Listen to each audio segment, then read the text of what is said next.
오늘은 사람을 더럽게 하는 것이 과연 무엇인가에 대해서 한번 생각해 보도록 하겠습니다. 예루살렘으로부터 온 바리새인들과 서기관들이 예수님을 따르는 자들이 손을 씻지 아니하는 것을 보고 유대교의 정결예법을 어겼다고 해서 예수님을 공격했습니다.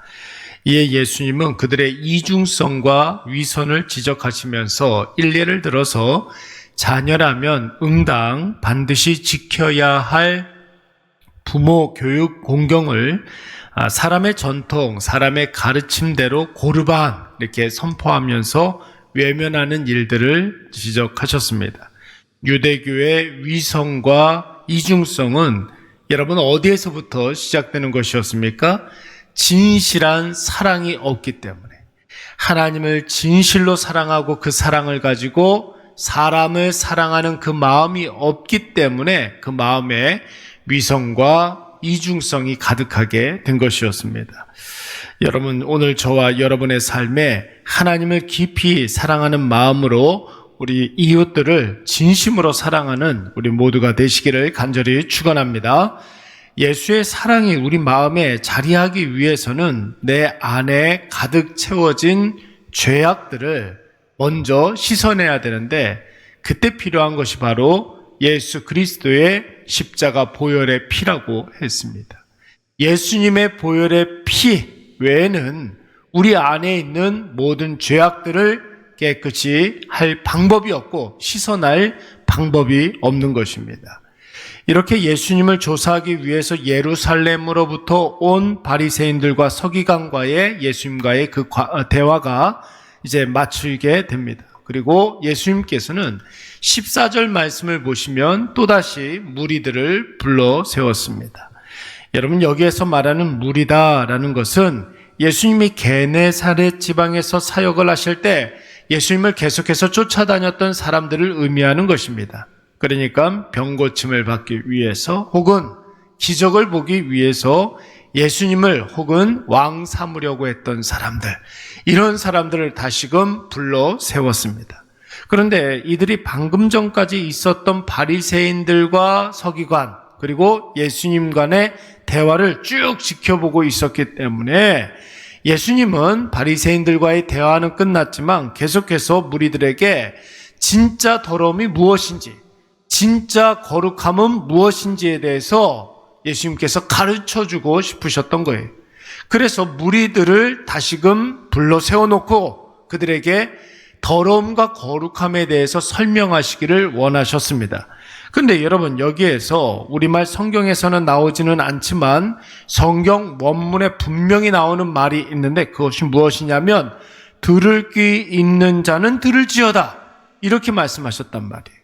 그러니까 예수님께서 이 말씀을 하신 이유는 바리새인들과 서기관이 예수님에게 물러갔을 때 바리새인들과 함께 예수님을 떠나갔던 사람들이 있었다라는 것입니다.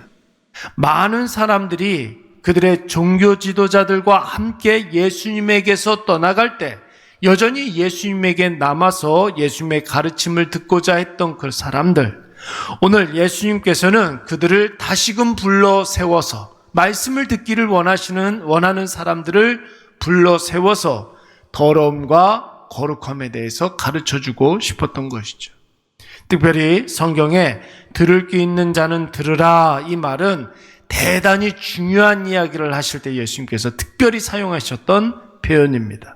그리고 영적인 분별력이 없으면 절대로 이해할 수 없는 어려운 말씀을 하실 때에는 귀 있는 자는 들을지어다, 이런 말을 쓰셨고, 예수님을 진심으로 따르는 사람들, 그들에게 구분하여서 그들에게만 말씀을 하실 때 이 말씀을 사용하셨다는 거예요. 그렇다면 예수님이 지금부터 하시는 이 중요한 말씀, 영적인 분별력이 없으면 이해할 수 없는 이 진리의 말씀이 무엇입니까? 여러분, 15절 16절 말씀을 보시면은 사람을 더럽게 하는 것은 외부로부터 사람 안으로 들어가는 것이 사람을 더럽게 하는 게 아니라는 거예요. 사람의 내면에서 저절로 우러져 나오는 그것이 사람을 더럽게 한다라는 것이죠. 여러분, 이 말씀의 뜻이 무엇입니까? 우리가 내일과 모레 차례대로 살펴보겠지만 한마디로 말해서 음식 같은 것이 사람을 더럽게 하는 것이 아니라 사람을 죄인되게 하는 것은 사람의 본성 안에 깃들어 있는 사람의 죄성이 사람 죄인 만든다라는 것이에요.